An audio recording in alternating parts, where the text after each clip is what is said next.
오늘은 우리 시청자들에게는 아주 익숙한 이중표 교수님이자 중각 스님께서 윤회와 해탈이라는 이번에 이 책을 내셨습니다. 최근에 이제 한국 불교의 가장 뜨거운 논쟁이 윤회 아닙니까? 그 영혼이나 윤회는 그 붓다가 깨달으신 12연계에 대한 해석에서도 이제 윤회가 있다는 쪽하고 윤회가 없다는 쪽이 갈리면서 불교계 역사에서 오랜 논쟁이 있었던 사안입니다. 너무나 이제 오래된 사안이죠. 더구나 한국의 경우는 이제 사찰 재정이 다른 나라하고 조금 달리 한국이 굉장히 죽은 영가나 천도제나 49제 이런 쪽에 너무 이제 의존율이 높다 보니까 그런 측면에서 영혼과 윤회가 없다 그러면은 한국 절들은 경제적으로 지탱할 수 없는 어떤 이제 그렇다는 생각에서 이제 이게 부처님이 진짜 말씀하신 것이 뭔지 이게 실체적 진실 또 진리를 파악하려고 하기보다는 무조건적으로 이제 분노를 막 표출하시는 경우도 꽤 계시더라고요. 그러니까 붓다의 깨달음과 윤회에 대해서 이제 이번 책이 전곡을 찌르면서 예리하게 다루는 책이어서 정말 이제 공부하시려는 분들에게는 윤회와 해탈이 굉장히 큰 도움이 될 것 같습니다.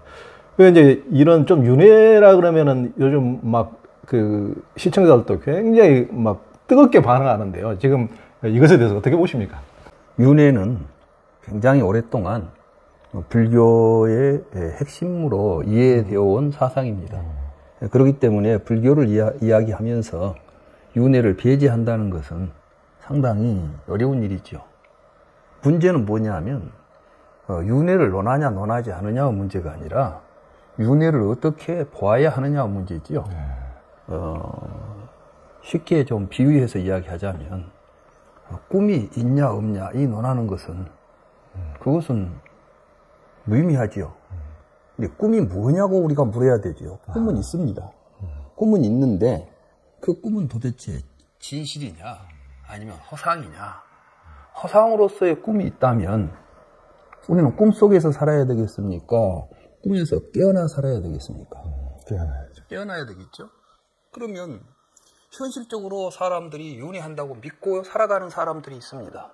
이건 현실이에요. 그거 없다고 하면 안 돼요. 내가 윤회가 있다고 믿는 사람한테 윤회가 없다고 말하는 것은 있고 없으면 문제는 항상 불교에서 있고 없으면 문제는 중생들의 의식 속에서 있고 없으면 문제인 것이지 객관적 사실로서 있고 없으면 문제는 그건 진실로 있지도 않아요. 객관적 사실로서 무엇이 있냐의 문제는 애시당초 문제의 대상이 아닙니다. 서양에서는 주관을 배제하고 오직 객관적인 사실이 있을 것이다라는 전제 아래서 진리를 추구했다면 붓다는 우리가 존재라고 말하는 모든 것들은 인간의 의식에 의해서 존재화 된 것들이다라고 말하는 거예요.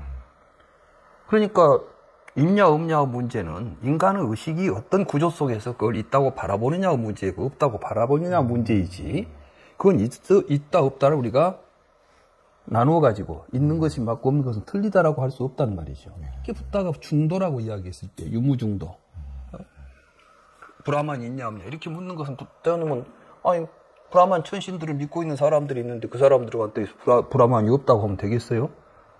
브라만이 있다고 그래가지고 신상도 만들어 놓고 그 신상을 브라만이라고 부르면 그 신상은 있잖아. 우리가 지금 신이 있냐 없냐 신이 있다고 믿는 사람이 얼마나 많이 있는데 그리고 그 사람들은 신을 존재로 상정하고 그걸 가지고 인생을 살고 있고 역사를 만들고 있는 신이 있는데 없다고 말할 수는 없죠. 우리는 그때 이제 그 신은 도대체 실체가 무엇인가 어떻게 신은 형성되는가 인간의 의식 속에서 어떻게 신이라는 존재가 삶을 지배하게 되는가 이런 걸 살펴서 바른 길을 찾아가는 게 중요한 것이죠. 그래서 지금 이 시점에 윤회가 있다 없다 이런 걸 가지고 논하는 것은 불교의 근본에서도 어긋나는 일이다. 부처님 당시는 많은 사람들이 윤회한다고 믿고 있었습니다.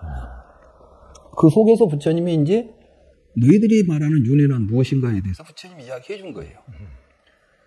그리고 그러한 윤회는 꿈과 같은 것이니까 꿈에서 깨어나서 살아라. 그럼 깨어나서 살아가는 삶은 무엇일까? 그러니까 우리가 지금 불교를 통해서 관심을 가져야 될 것은 윤회가 있냐 없냐의 문제가 아니라 어떻게 헛된 허망한 윤회한다고 생각하는 삶이나 험악한 허망한 생사의 고해 속에서 벗어나 가지고 실상을 깨달아서 해탈의 삶을 살아갈 수 있을 것인가. 목적을 알고 공부를 해야 되는데 자꾸 윤회가 있냐 없냐를 가지고 윤회가 있다면 불교가 없다면 불교가 아니다 이런 식으로 말하는 것은 불교의 본질에서도 어긋나고 실제로 우리가 불교 공부하는데 아무런 도움이 되지 않는다. 저는 이렇게 생각을 합니다. 그래서 이번에 이제 이 책에서 인도 당시의 윤회, 또 부처님은 왜 윤회를 이야기하고 있는가. 그래서 그러한 생각으로부터 벗어나 해탈하는 수행은 무엇인가? 어떻게 해야 바른 해탈이 가능한가? 이런 문제를 전체적으로 다루었기 때문에 책 이름을 윤회와 해탈 이렇게 이름을 붙인 것입니다.